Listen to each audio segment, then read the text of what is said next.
महाराज कहते हैं कि पिताजी, हम लोग जब ये जीवन जीते हैं तो ऐसे जीते हैं कि जैसे हम कभी मरेंगे ही नहीं, और जब मरते हैं तो ऐसा लगता है कि जैसे ये व्यक्ति कभी जिंदा था ही नहीं। अरे ग्रस्त जीवन हमने अगर बसाया है तो ग्रस्त जीवन के बोझ को, भार को ढोना पड़ेगा। लेकिन ये जीवन जीविका के लिए नहीं है, जीविका हमारे जीवन के लिए है। प्रायः लोग यही करते हैं कि अपना पूरा जीवन अपनी जीविका के लिए, दुकान, नौकरी, सबके लिए बर्बाद कर देते हैं, और बाद में जब वृद्धावस्था आती है तो उस अवस्था में बड़े परेशान होकर घूमते हैं।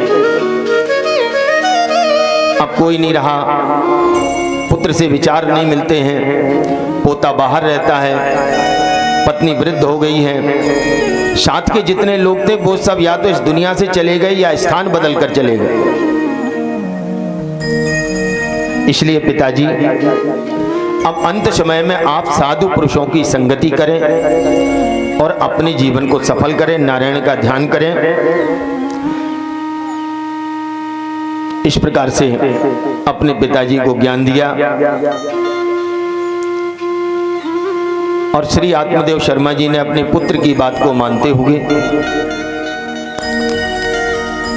घर का त्याग किया, नारायण में मन लगाया, और गंगा तट पर 6 वर्ष तक रहते हुए श्रीमद् भागवत महापुराण के 10वें स्कंद का पाठ करते करते सद्गति को प्राप्त हुए। अब इधर घर में धुंधकारी अपनी मैया को बहुत परेशान करने लगा। अरे मैया, बता पिताजी ने कहां कहां धन छुपा रखा है। मैया कहती कि बेटा, तूने तो सब बर्बाद कर दिया है, सारा धन बर्बाद कर दिया है, कहां से तुम्हें ला कर दूं। अपनी माता को बुरी तरह पीटता है, धुंधली माता रोने लगती है, और एक दिन ऐसा आता है, कूपे पाता कृतौ रात्रो तेन सा निधनम गता। एक दिन धुंधली मैया रात्रि के समय अंध कुएं में गिरकर अपनी जान दे देती। गोकर्ण जी को लगता है घर का माहौल खराब हो गया है। गोकर्ण जी अपने बोरिया बिस्तर बांधकर तीर्थ यात्रा के लिए निकल जाते हैं। अब जरा विचार करिए, क्या ये अवस्था हमारी नहीं है? जिस नदी तुंगभद्रा के तट पर ये रहने वाला ब्राह्मण था, तुंग का मतलब होता है श्रेष्ठ, और भद्रा का मतलब कल्याण। कल्याण करने के लिए 84 लाख योनियों में ये मानव का शरीर भगवान ने हमें दिया, लेकिन क्या हम अपने कल्याण का मार्ग इस जीवन में प्रशस्त कर पाए? ये हमारी मति, ये हमारी बुद्धि ही हमारी पत्नी है, धुंधली देवी है। ये अनेक प्रकार के कुतर्कों को कर करके हमें सद्मार्ग की ओर नहीं जाने देती है।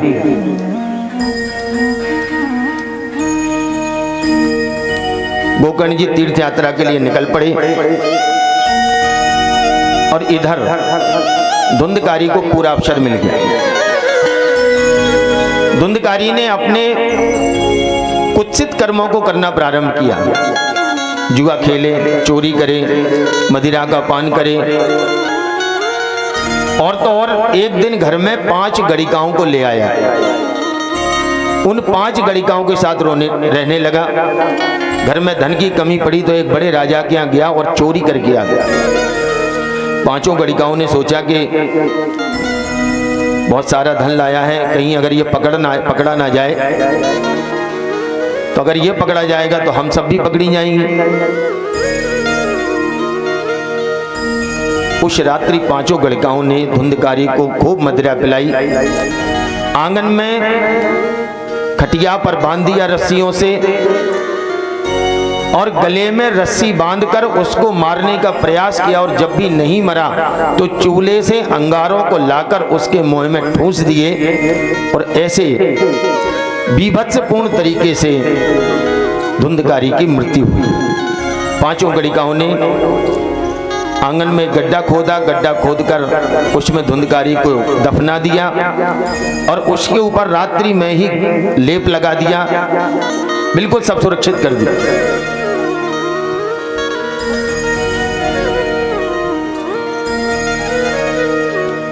जो धन लूट के लाया था उस धन को पांचों गणिकाओं ने समान रूप से विभाजित किया और घर से निकल गए।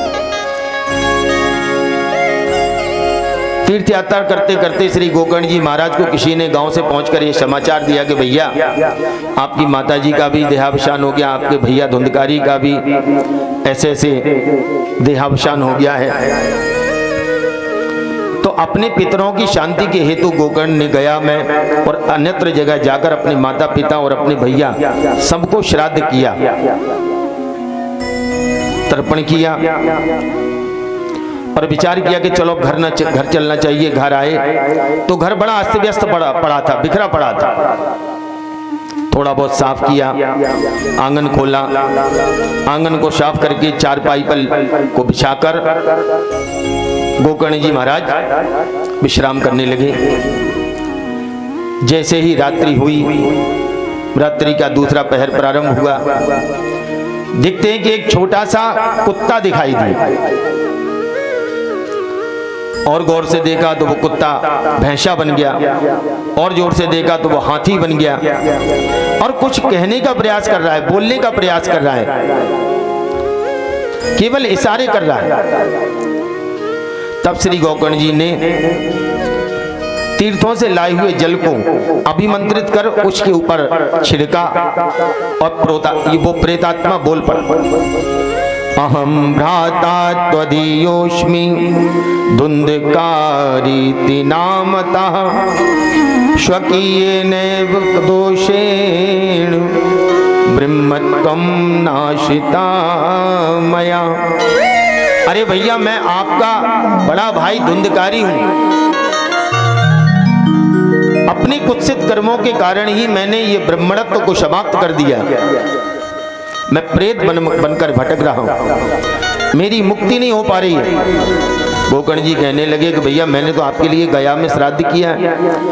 अरे बोले भैया, ऐसे मेरे अगर हजारों भी श्राद्ध कर दोगे तो मेरी मुक्ति होने वाली नहीं है।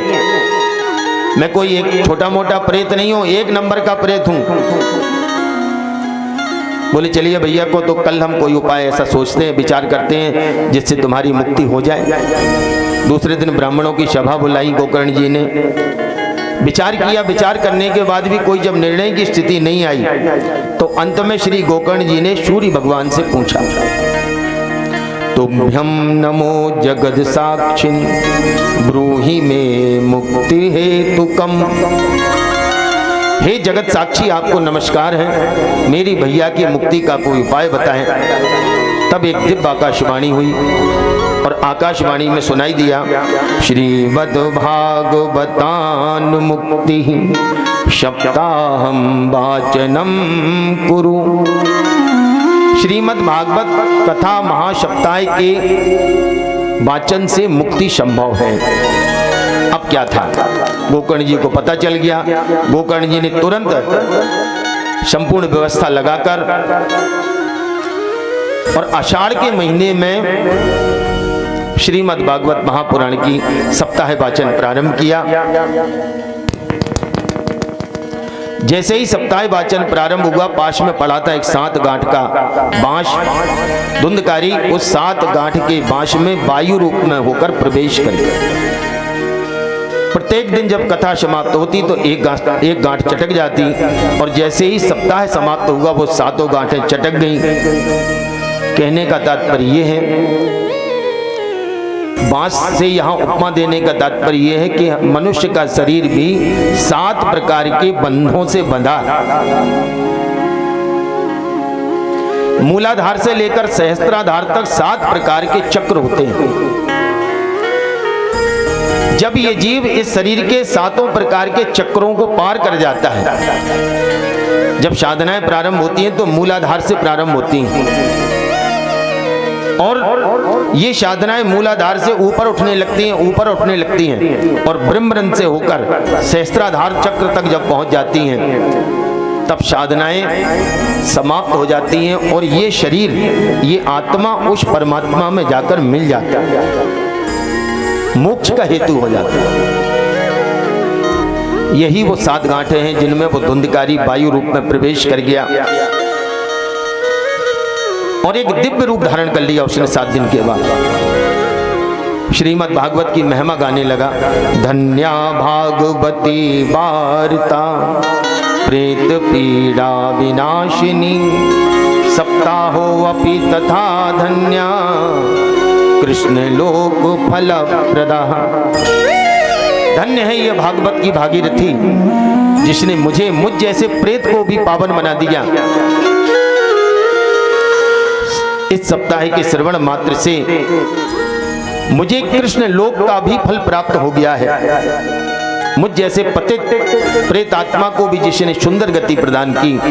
धन्य ऐसी श्रीमद् भागवत महापुराण और उसकी कथा।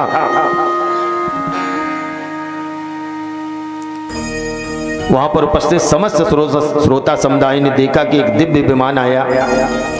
पार्षदों ने हाथ पकड़कर धुंधकारी को उस विमान में बिठाया और वहां से ओझल हो गए। अब जो हजारों श्रोता वहां पर उपस्थित थे, वो सब कहने लगे कि महाराज गोकर्ण जी, कथा तो सबने बराबर सुनी, धुंधकारी ने भी सुनी और हम सब लोग जो यहाँ पर श्रोता समुदाय हैं हम सब ने भी सुनी।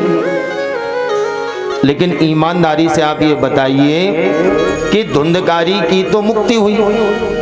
सबने देखा कि विमान आया, विमान में धुंधकारी को बिठाया गया, धुंधकारी सशरीर चला गया, प्रेत आत्मा से उसकी मुक्ति हुई। हम सब लोगों के साथ ऐसा क्यों नहीं हुआ? तब गोकर्ण जी, और ये प्रश्न भगवत पार्षदों से किया है वहां के लोगों ने।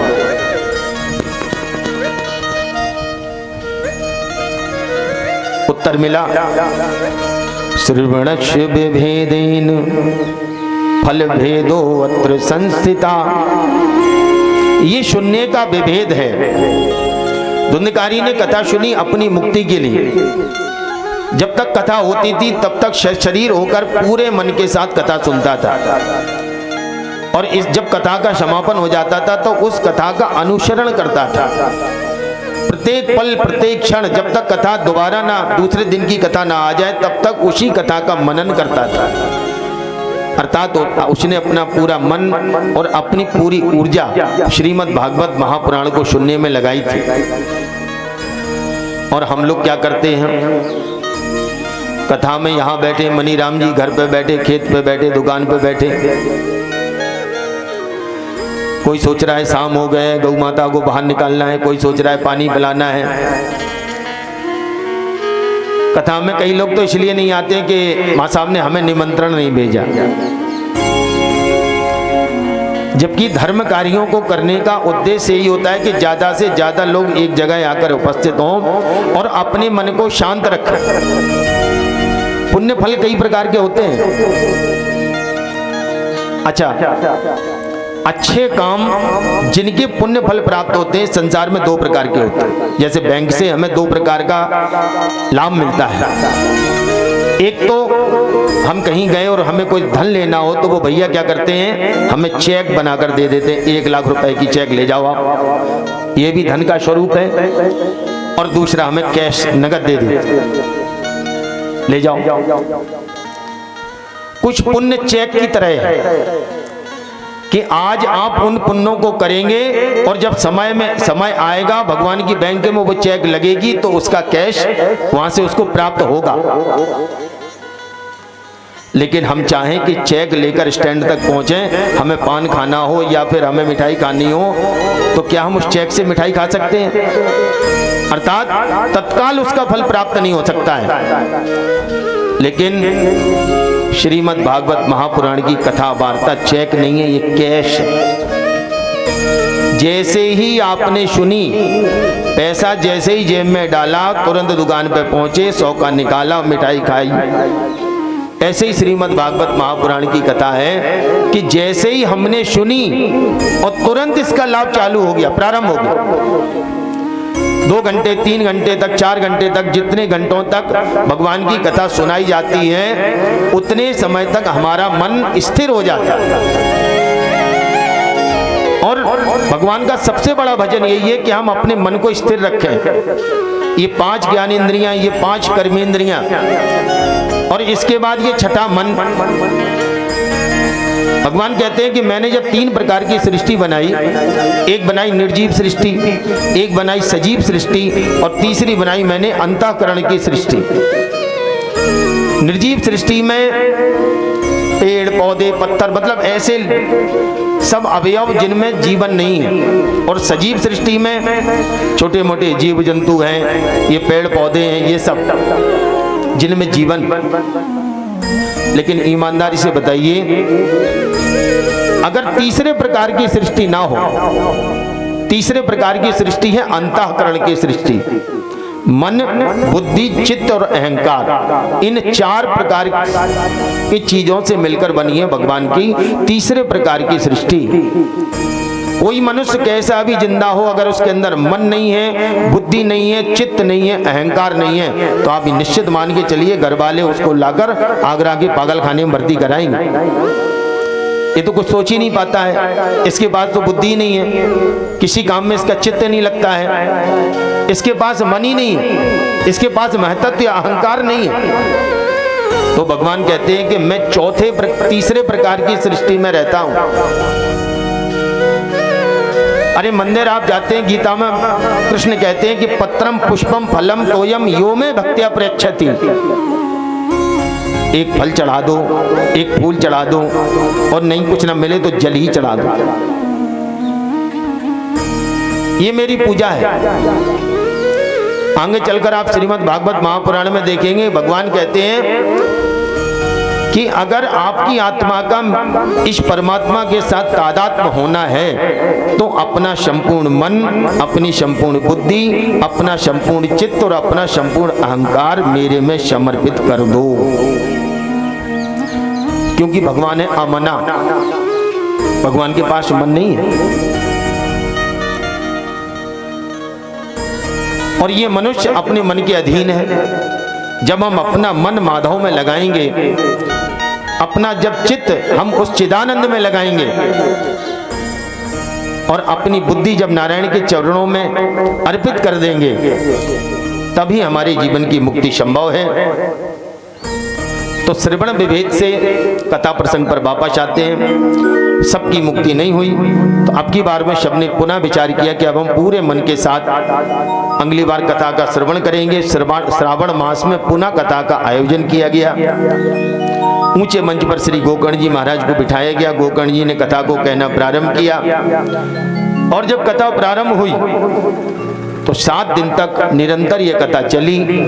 7वें दिन जितने उपस्थित थे श्रोता, उतने विमान आए, और गोकर्ण जी को स्वयं श्री कृष्ण ने प्रकट होकर हाथ बढ़ाकर अपने विमान में बिठाया।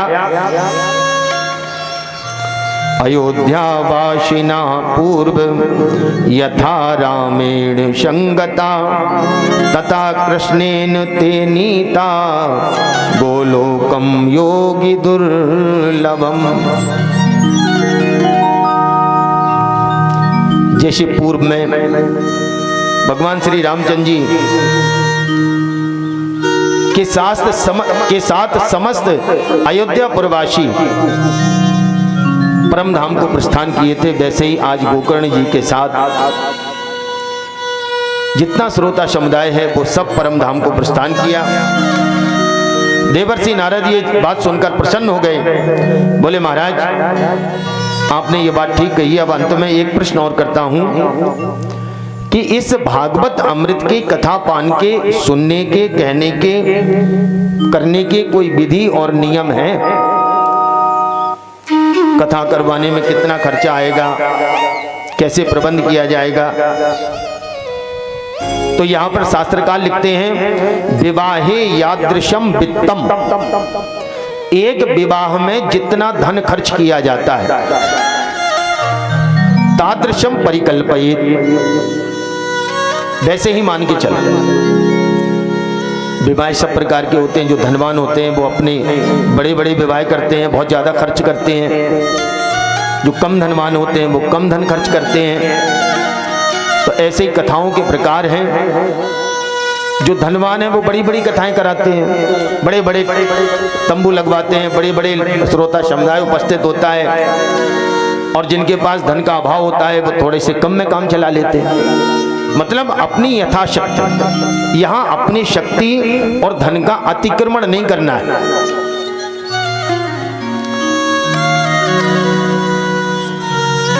कहते हैं कि महाराज भोजन की क्या व्यवस्था, भोजनम तु परम मन्ये, भोजन उतना ही लें। अगर वैसे तो नियम यह है कि 7 दिन तक भोजन नहीं करना चाहिए, फलाहार या दुग्धाहार में रहना चाहिए, लेकिन आपसे नहीं सकता है तो कम भोजन,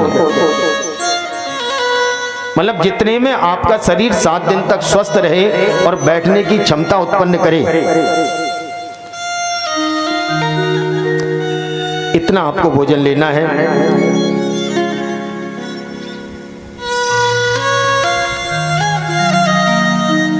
गंगा तट पर कथा चल रही है। श्री सनकादिक नारद जी को ये कथा सुना रहे हैं।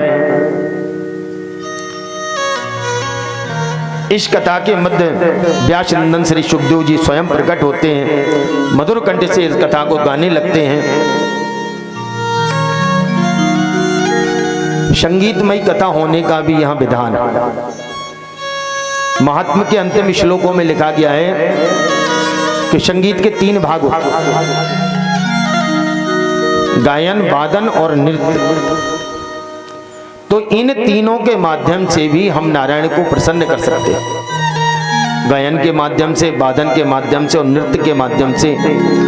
और जब हम भगवान के दरबार में बैठे होते हैं जहाँ साक्षात वांगमय स्वरूप में श्री कृष्ण विराजमान हैं, तो ऐसी अवस्था में हम सब लोग अपने पूर्व जन्म के पापों को और इस जन्म के पापों को तिलांजलि देते हुए भगवान के पावन चरित्र में अपना मन लगाएंगे और संपूर्ण गंभीरता के साथ कथा का आनंद लें। अब प्रवेश करते हैं श्रीमद् भागवत महापुराण के प्रथम स्कंद में। बोलिए बाल कृष्ण लाल की जय हो, बांके बिहारी लाल की। जन्माद्यस्य यतो अन्वयादितरत् स्वेच्छार्थेष्वभिज्ञाश्वराट् तेने ब्रह्म हृदयादि कवये मुह्यन्ति यत्सूरयः।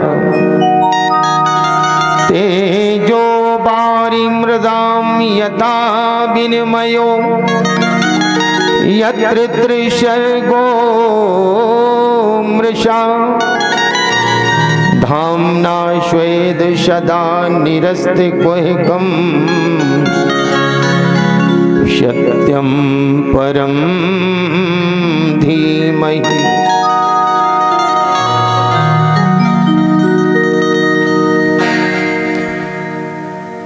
श्री व्यासी भगवान ने प्रथम श्लोक का शुभारंभ किया है जन्माद्यस्य यतः।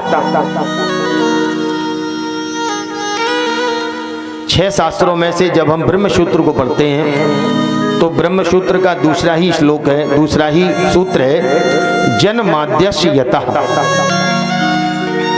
इस सृष्टि में जो हमारे जन्म, स्थिति और मृत्यु, इन तीनों के लिए जिम्मेवार है, ऐसे प्रभु। व्यास जी ब्रह्मसूत्र से इस ग्रंथ का प्रारंभ करके ये कहना चाह रहे हैं कि ये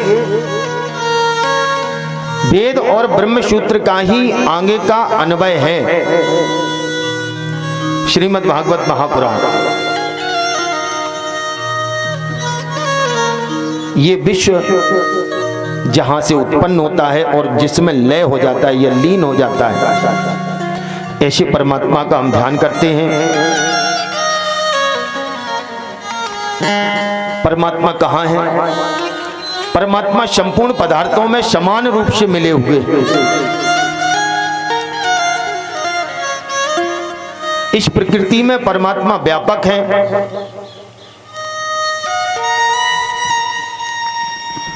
स्वतः सिद्ध हैं, ज्ञानवान हैं।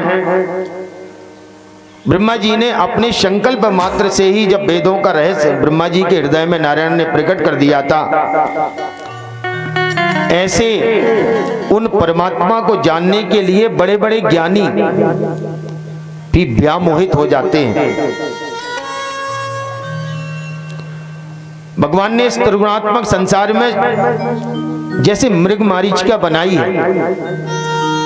मृग मरीचिका का मतलब होता है कि रेगिस्तान में जब आप जाएंगे तो आगे देखेंगे, जब तपती हुई धूप उस रेत पर पड़ती है तो दूर से हमें ऐसा प्रतीत होता है कि यहाँ पर जल है, लेकिन वास्तव में वो जल नहीं है।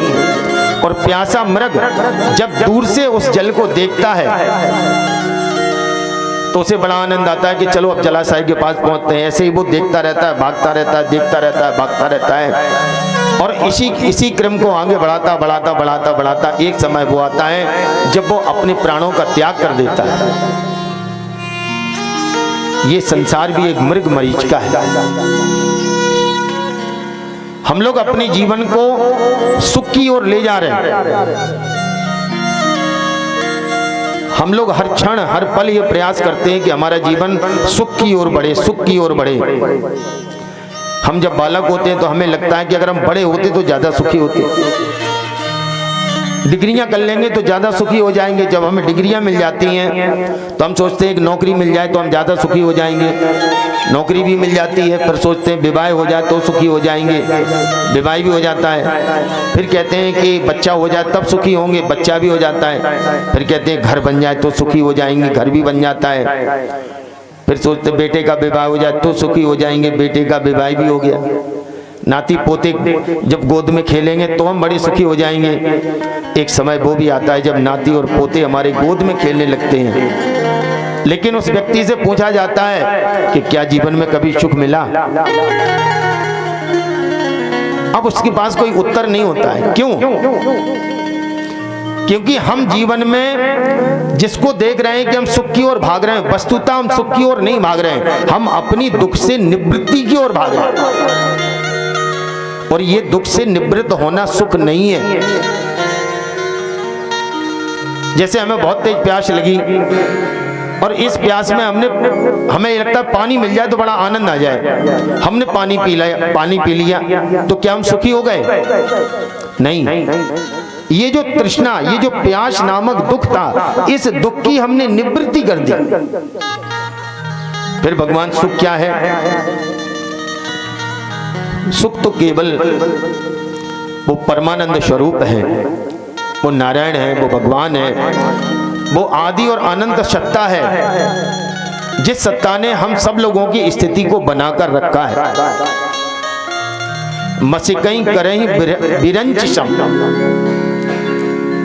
नारायण में, भगवान में इतनी ताकत है कि पता नहीं किस क्षण किस मच्छर को ब्रह्मा बना दे और किसी ब्रह्मा को एक मच्छर के समान बना दे।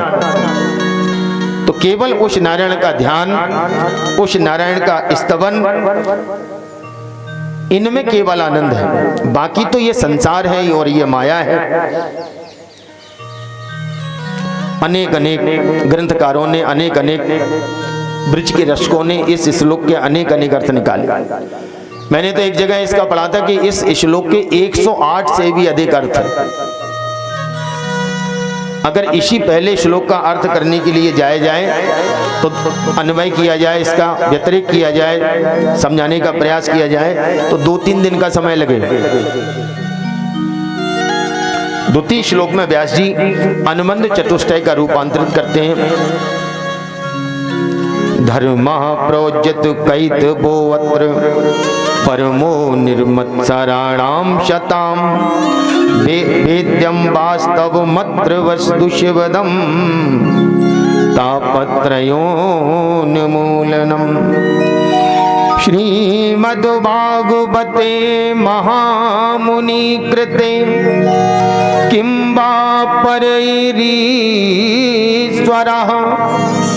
सद्यो हृदयवरुद्रते अत्र कृतभि शुश्रूभिस्तत्क्षणात्।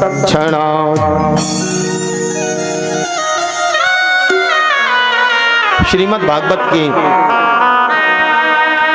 ग्रंथकार कहते हैं कि इसमें निष्कपट परम धर्म का निरूपण किया गया है। ये निष्कपट परम धर्म क्या है? कपट का मतलब होता है किबाड़, और ये निष्कपट परम धर्म क्या है?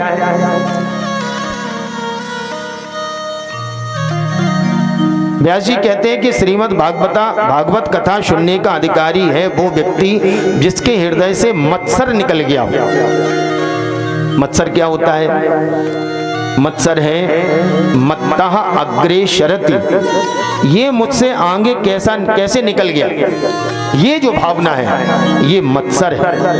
और जब तक ये मत्सर हमें काटता रहेगा तब तक हम श्रीमद् भागवत महापुराण सुनने के इच्छुक नहीं होंगे। इस संसार में कई ऐसी चीजें, बड़े बड़े साधु, बड़े बड़े संत जो सब कुछ छोड़ चुके हैं। कवि लिखता है, कंचन तजना सहज है, सहज त्रिया काने। कंचन का मतलब सोना। सोना तजना बड़ी आसान बात है, लोग बाग छोड़ देते हैं, मंदिरों में दान कर देते हैं। स्त्री का प्रेम भी लोग बाग छोड़ देते हैं। कंचन तजना सहज है, सहज त्रिया काने। मान बड़ाई ईर्ष्या, दुर्लभ तजना ए। मनुष्य के लिए सबसे ज्यादा दुर्लभ त्यागना क्या है? मान। अरे हम वहां गए, उन्होंने हमें पूछा ही नहीं। ये मान, बड़ाई, छोटे से छोटा काम करें तो हम उसकी प्रशंसा अपने ऊपर ओढ़ना चाहते हैं। और मन में भरी हुई ये ईर्ष्या, ईर्ष्या तू ना गई मेरे मन से। आखिर ये व्यक्ति मुझसे आगे कैसे निकल गया? अरे मेरा बेटा तो आयुर्वेदिक डॉक्टर बन गया, फलाने का बेटा MBBS डॉक्टर बन गया, ये कैसे हो गया? ये जब तक मन में कुत्सित भाव, मान, बड़ाई, ईर्ष्या, मत्सर, मद, आमोद, प्रमोद, ये सब जब तक हमारे हृदय में है, व्यास जी भगवान कहते हैं कि तब तक श्रीमद् भागवत महापुराण जैसे ग्रंथ का कोई भी प्रभाव ऐसे प्राणियों पर होने वाला नहीं है। अगर हम चाहते हैं कि हमारा कल्याण हो तो हमें इन सब चीजों से अपने जीवन को मुक्त करना होगा। श्रीमद् भागवत ये महापुराण कराता क्या है? वेद्यम वास्तव मत, वास्तविक स्थिति का ज्ञान कराता है। वस्तु शिवेदम, शिव का मतलब होता है कल्याण, हमारा कल्याण करता है। तापत्रयोन्मूलनम, 3 प्रकार के तापों का उन्मूलन करता है। सामान्य रूप से देखते हैं कि हम कहते हैं 3 प्रकार के ताप हैं, अधिदैविक, अधिभौतिक और आध्यात्मिक। आयुर्वेद भी कहता है कि यह मनुष्य शरीर 3 प्रकार के तापों से मिलकर बना है। इन तापों से हमारी मुक्ति करता है ये श्रीमद् भागवत महापुराण। इस जीव को अपने वास्तविक स्वरूप का बोध कराता है। और जब जीव अपने वास्तविक स्वरूप का बोध कर ले जाता है तो परमानंद की प्राप्ति ऐसे जीव को होना नितांत आवश्यक है। और कहते हैं कि भगवान श्रीमद् भागवत कथा के श्रवण मात्र से ही हृदय में आकर अवरुद्ध हो जाते हैं, स्थित हो जाते हैं। तीसरा श्लोक, निगम कल्प तरोर गलितम फलम, शुकमुखात् मृत द्रव संयुतम, पिबत भागवतम रसमालयम, मुहुरहो रसिका भुवि भावुका। हे रसको, हे रसक जनों, हे भावुक जनों, ये निगम का मतलब वेद। नितराम गम्यति बोधयति सा निगमो वेदा। वेद का ही दूसरा नाम है निगम। इस वेद रूपी विशाल वृक्ष का जो सुंदर गला हुआ, पका हुआ जो फल है वो है श्रीमद् भागवत। और इस फल को खूब चकाचक पियो।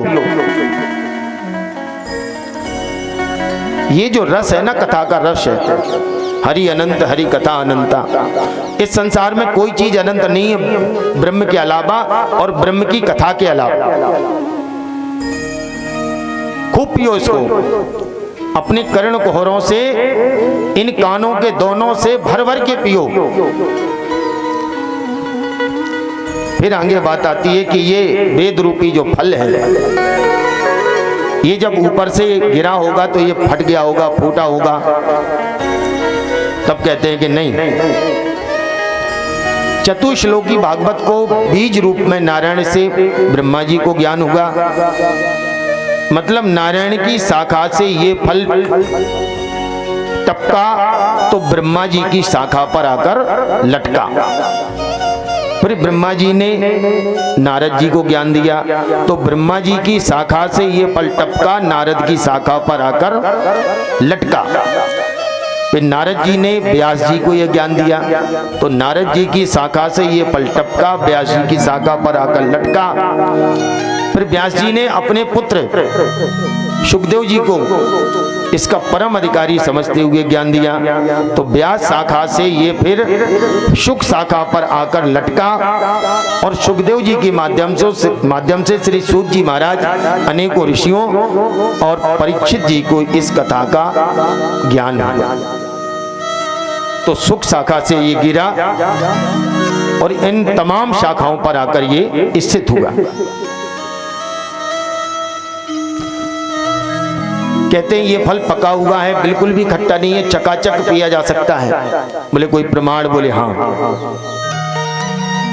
इस लोक में ये कहावत है कि जिस फल को बाग में तोता चोंच मार दे तो ऐसा माना जाता है कि ये फल मीठा ही होगा। और इसमें तो श्री सुखदेव जी महाराज ने स्वयं अपनी चोंच गड़ा रखी है। तो आओ रस को, आओ भुवि भाव को जन, इस रस का हम चकाचक पान करते हैं।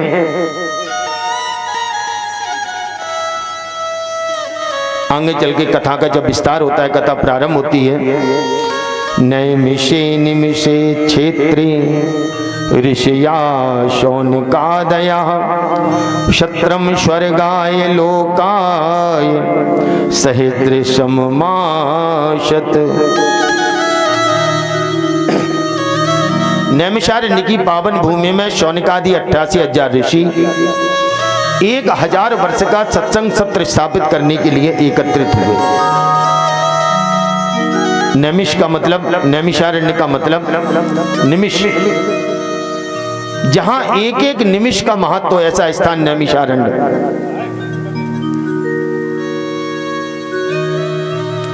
यहां पर ऋषियों ने श्री सूत जी महाराज को उच्च आसन पर विराजमान करके कुछ प्रश्न किए हैं, 6 प्रश्न किए हैं। सौनक जी ने श्री सूत जी महाराज से कहा कि महाराज मेरे कुछ प्रश्नों का उत्तर दीजिए। यहाँ आप लोगों को एक बात और स्पष्ट कर दूं कि ग्रंथों को लिखने की अलग अलग शैलियां होती हैं। कई ग्रंथ वर्णनात्मक होते हैं, कई ग्रंथ सूत्रात्मक होते हैं, कई ग्रंथ होते हैं जो प्रश्नोत्तर शैली में लिखे जाते हैं। जैसे अपने 11 उपनिषदों में से एक उपनिषद है प्रश्नोपनिषद। इस उपनिषद में कुछ प्रश्न किए जाते हैं पर उसके उत्तर दिए जाते हैं। ऐसे ही ये ग्रंथ श्रीमद् भागवत महापुराण, ये भी प्रश्नोत्तर शैली में लिखा गया एक ग्रंथ है। यहाँ आप शुरू में देखेंगे कि शौनकादि 88,000 ऋषि प्रश्न करते हैं और सूत जी महाराज उत्तर देते हैं। आगे चल के परीक्षित प्रश्न करेंगे तब उत्तर देंगे श्री सुखदेव जी महाराज। आगे चलकर विदुर जी प्रश्न करेंगे तो मैत्री जी उसका उत्तर देंगे। कई जगह, कई स्थानों पर यह कथा को श्रवण चल रहा है प्रश्नोत्तर शैली में। यहाँ शौनकादि 88,000 ऋषियों ने सूत जी महाराज से पहला प्रश्न किया कि प्राणी मात्र का कल्याण कैसे हो, पहला प्रश्न। दूसरा प्रश्न है शास्त्र तो इस दुनिया में बहुत हैं और मनुष्य के पास समय है कम, तो कृपा करके मुझे बताइए कि समस्त शास्त्रों का सार क्या है। तीसरा प्रश्न कि हे ऋषि मैंने सुना है कि भगवान सर्वसमर्थ है, सब कुछ कर लेते हैं। भ्रिकुटी विलास सृष्टि लय होई। भगवान की केवल भौं टेढ़ी करने मात्र से यह संसार समाप्त हो सकता है। जब भगवान इतने समर्थ हैं तो भगवान ने अवतार क्यों लिए?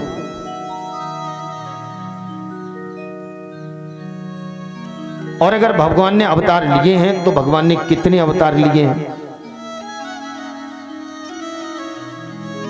पांचवा प्रश्न है कि इस जीवन का परम लक्ष्य क्या है? और अंतिम प्रश्न ये किया गया है कि जब भगवान श्री नारायण बालकृष्ण लाल जब अपनी लीला को संवरण करते हुए इस दुनिया से चले गए तो धर्म किसकी शरण में गया? ये 6 प्रश्न।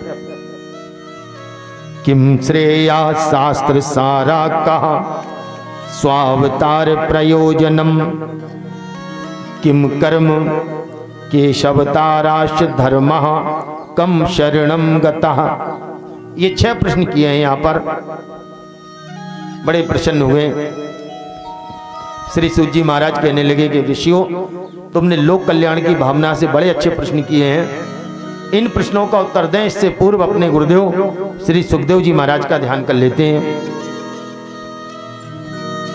यम प्रव्रजंत मनुपेतुमपेत कृत्यम, द्वैपायनो विरह कातर आजुहाव, पुत्रेति तन्मयतया तरवो अभिने दुष्टम, सर्वभूत हृदयम मुनिमान तोष्मि।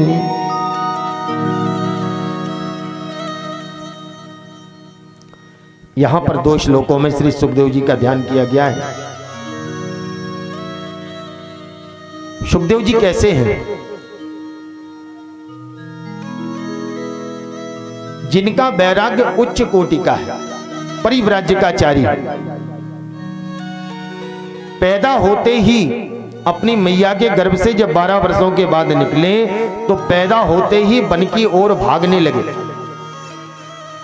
पीछे पिता श्री व्यास जी, पाराशर नंदन श्री व्यास जी पुत्र पुत्र पुत्र पुत्र कहकर भागते हैं, लेकिन पुत्र पर इतना विकट वैराग्य चढ़ा हुआ है कि पुत्र उनकी बात को ध्यान में नहीं देता है। ऐसे श्री सुखदेव जी, जिन पर किसी भी प्रकार की माया का कोई प्रभाव नहीं होता है। श्री सुखदेव जी विशुद्ध महात्मा है। और जब व्यास जी उनके पीछे पुत्र पुत्र पुत्र पुत्र कहकर भाग रहे थे तो उस वन में उपस्थित पौधों की प्रतिध्वनियां भी पुत्र पुत्र पुत्र पुत्र पुत्र पुत्र पुकार रही थी। ऐसे सर्वभूत हृदय सम्राट श्री सुखदेव जी महाराज के चरणों में हम बारंबार प्रणाम करते हैं। जिन सुखदेव जी महाराज ने समस्त श्रुतियों का एक सार स्वरूप एकत्रित किया, एक आध्यात्म का दीप प्रज्वलित किया, अंधकार से भटकते हुए, अंधकार मार्ग में भटकते हुए प्राणी मात्र के कल्याण के लिए जो उन्होंने मार्ग दिखाया,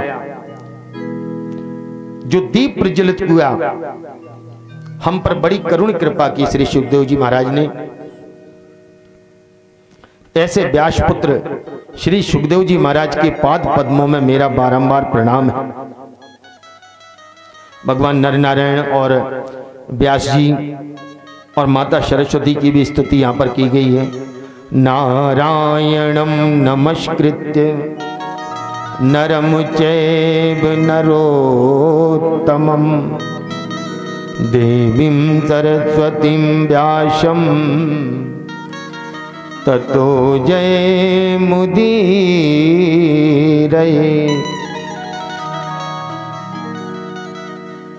सूत जी कहते हैं, ऋषियों तुमने बहुत अच्छा प्रश्न किया, लोक मंगल के लिए है।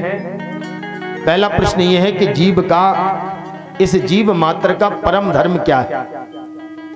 तो मैं बताता हूं कि इस प्राणी मात्र का परम धर्म है भगवान के चरणों में प्रेम करना,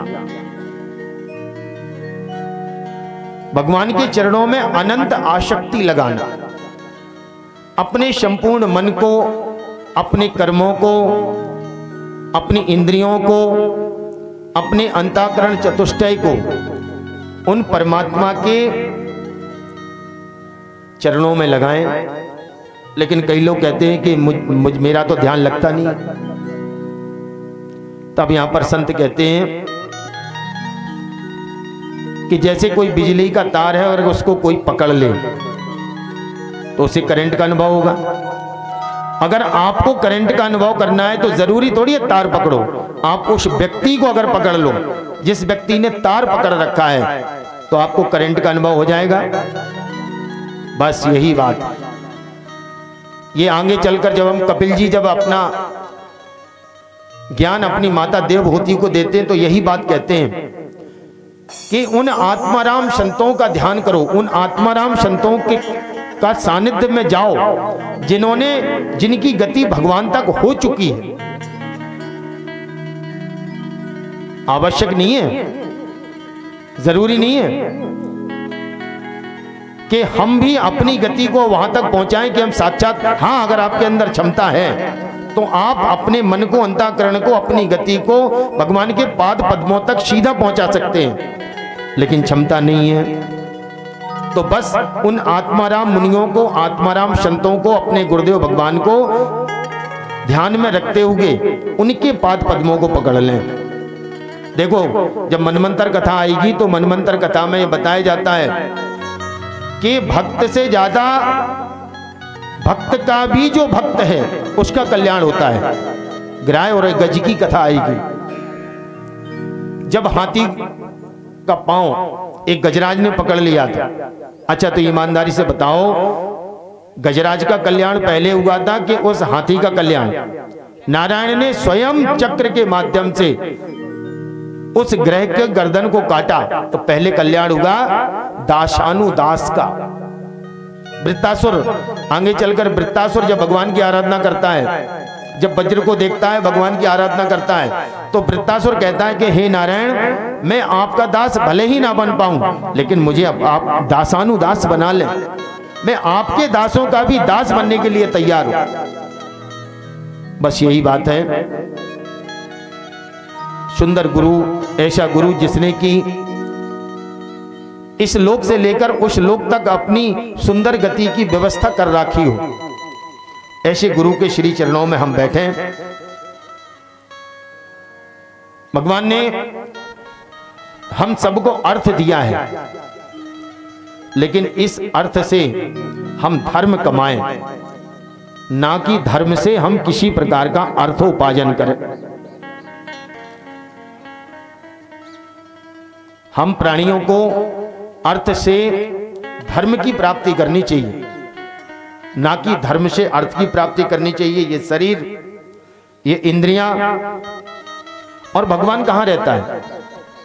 गोस्वामी बाबा जी लिखते हैं, हरि व्यापत सर्वत्र समाना, हरि व्यापत सर्वत्र समाना, हरि व्यापत सर्वत्र समाना, हरि व्यापक सर्वत्र समाना। प्रेम ते प्रकट होई मैं जाना, प्रेम ते प्रकट होई मैं जाना, हरि व्यापक सर्वत्र समाना, हरि व्यापक सर्वत्र समाना। भगवान तो हर जगह निवास करता है, हर कण में, हर क्षण में, हर अणु में, हर परमाणु में, हर जीव में। ये सब भगवान की ही सृष्टि है। आगे चलकर सूत जी महाराज कहते हैं कि भगवान के मुख्य रूप से 24 अवतार हुए हैं। इन अवतारों में भी भेद है। कुछ अवतार है अंशावतार, कुछ अवतार है आवेशावतार, कुछ अवतार है कलावतार, और कुछ अवतार है पूर्णावतार। तो जो राम और कृष्ण के 2 अवतार हैं, ये अवतार हैं पूर्णावतार। आगे चलकर जब भक्तों की कथाएं आएंगी तो धीरे धीरे भगवान के 24 अवतारों का वर्णन होगा। और इस ग्रंथ में केवल भगवान का ही वर्णन नहीं है कि भगवान के विभिन्न स्वरूपों का, विभिन्न अवतारों का वर्णन हो, भगवान के साथ साथ भक्तों की महिमा भी खूब गाई गई। भक्त प्रहलाद की महिमा गाई गई है, ध्रुव जी की महिमा गाई गई है, वृत्तासुर को भी भगवान के बड़े भक्त के रूप में यहां व्यास जी ने लिखा है। और इस सृष्टि में केवल मानव का शरीर ही ऐसा है जिस शरीर से हम साक्षात नारायण को प्राप्त कर सकते हैं। बड़े भाग मानुष तन पाबा, सुर दुर्लभ सद ग्रंथ ही गाबा, साधन धाम मोक्ष करी द्वारा, पाई न जेहि परिलोक सवारा। गोस्वामी जी कहते हैं कि जिस मनुष्य ने अपने इस शरीर से नारायण की प्राप्ति नहीं कर पाई, भगवान की प्राप्ति नहीं कर पाई, राम को नहीं खोज पाया, कृष्ण को नहीं खोज पाया, उसे एक बार पुनः उन 84 लाख योनियों में बार बार जाकर भटकना पड़े। ये मानव शरीर केवल भोग के लिए नहीं है। संपूर्ण जीव आत्माएं, इनमें 4 चीजें प्रधान रूप से होती हैं: आहार, निद्रा, भय और मैथुन। ये सब करते हैं, पशु पक्षी भी करते हैं, हमारे घर में भैंस हैं, भैंसे हैं, ये सब करते हैं, कुत्ते हैं, सब करते हैं। सबको भूख लगती है, सब रात्रि में सोते हैं, सबको भयभीत होते हैं, सब बच्चे पैदा करते हैं।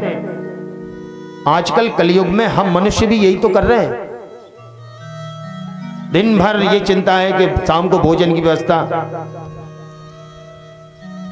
अब देखो, भगवान कहते हैं, संत लोग कहते हैं कि भोजन और भजन लगभग एक जैसे शब्द प्रतीत होते हैं, बस अंतर है मात्रा का।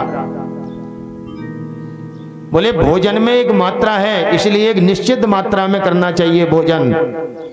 भजन में कोई मात्रा नहीं है, इसलिए भजन को बिना मात्रा के करना चाहिए।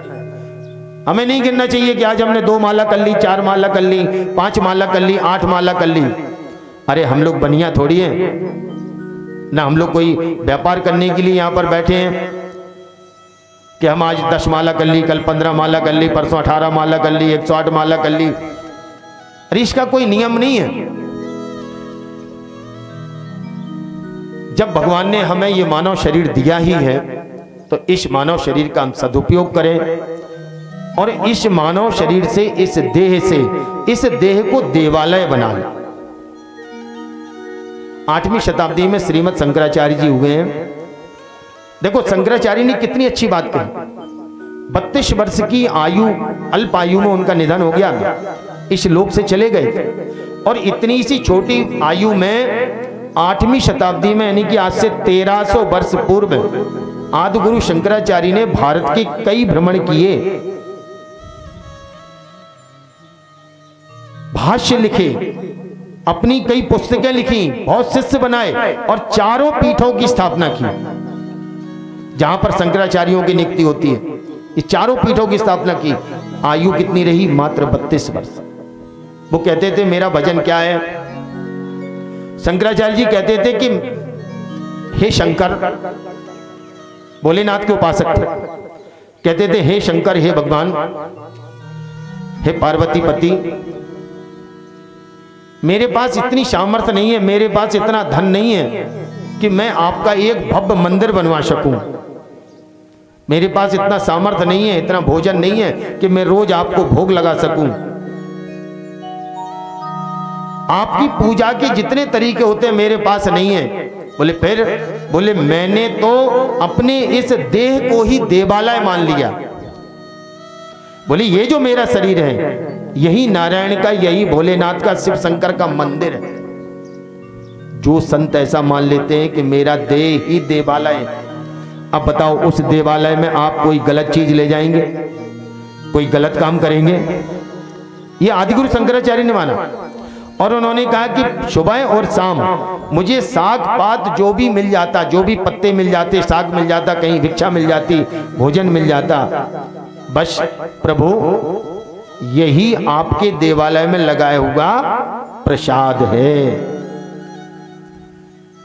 जब हम अन्न को अग्नि में फेंकते हैं, अग्नि में डालते हैं तो स्वाहा, और मुख में डालते हैं तो आहा।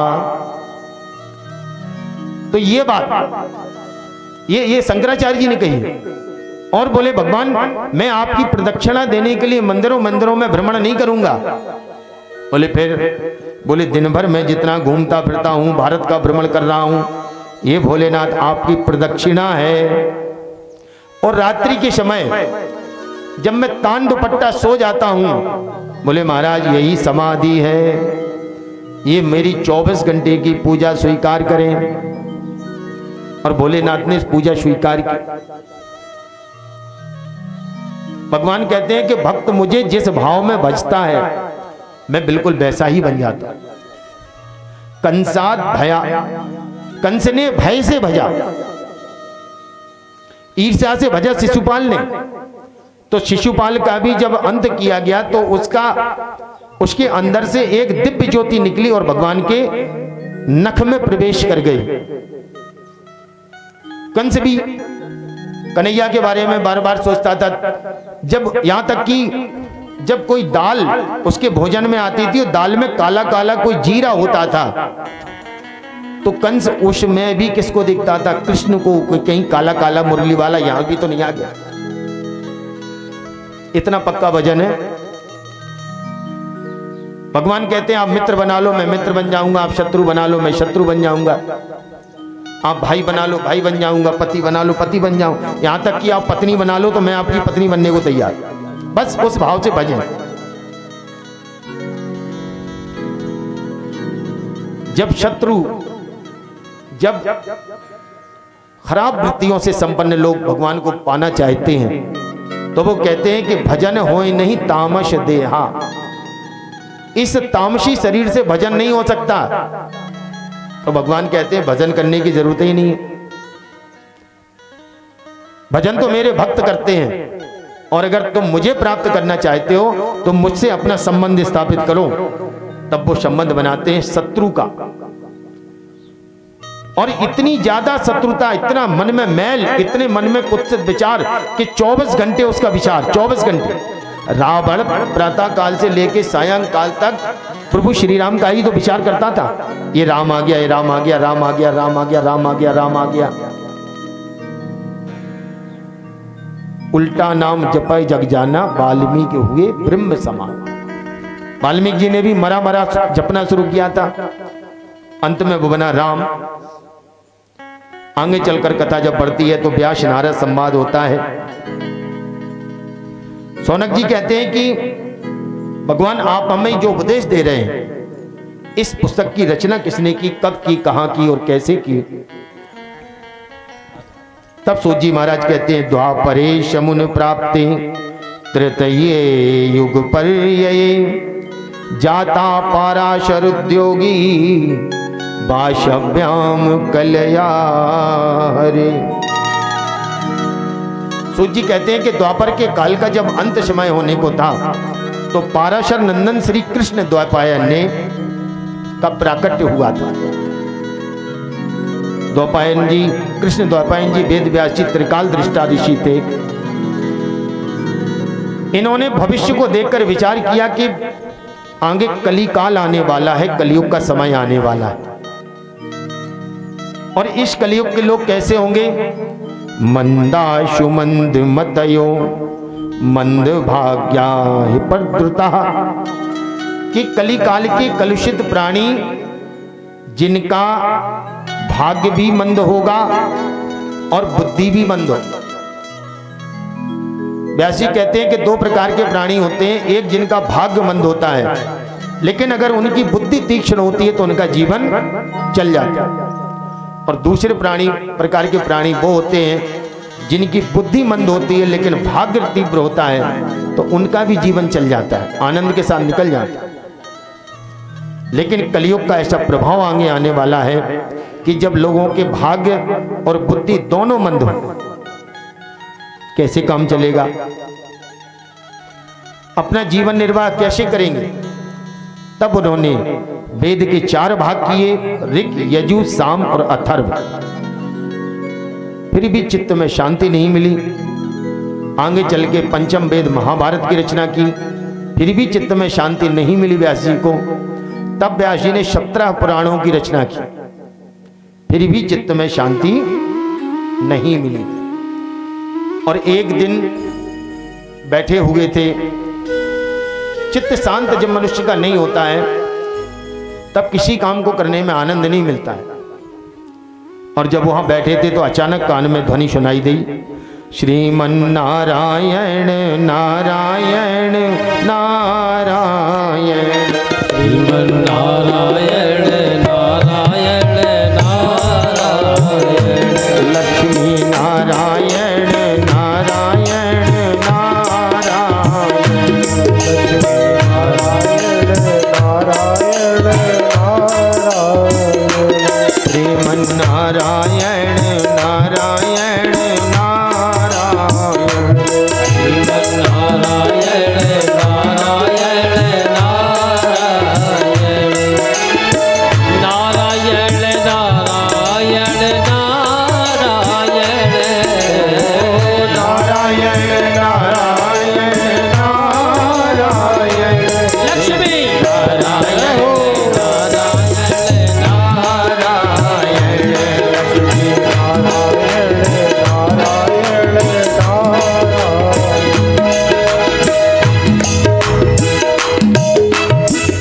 देवर्षि नारद अपनी बीना पर गोविंद का गुणगान करते हुए श्री व्यास जी के आश्रम में पधारे, सामने प्रकट हो गए।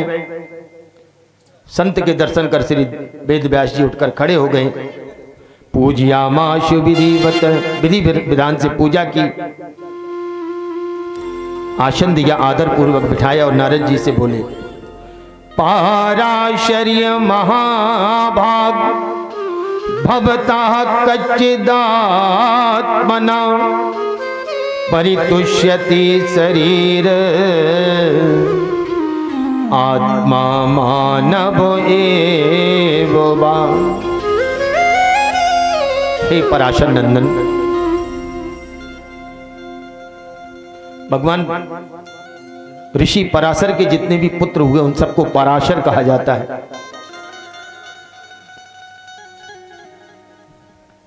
नारद जी ने कहा, हे पराशर नंदन, आपकी भगवतचर्या, आपकी दिनचर्या, आपकी पूजाचर्या सब ठीक तो चल रही है। आपकी पूजा पाठ में, भगवान की आराधना में, ध्यान में कोई बाधा और विघ्न तो नहीं है। अब संत लोग ऐसे ही प्रश्न करते हैं, गृहस्थ पूछेंगे, किसान पूछता है कि भैया मटर कट गया कि नहीं कट गया, सरसों हो गई कि नहीं हुई। व्यापारी पूछते हैं दुकान के क्या हाल है। संत आपस में यही पूछते हैं। व्यास जी बड़ी मलिन चेहरे के साथ बोले, हे महामुनि, मैंने जीवों के कल्याण के लिए अनेक प्रकार के शास्त्रों की रचना की,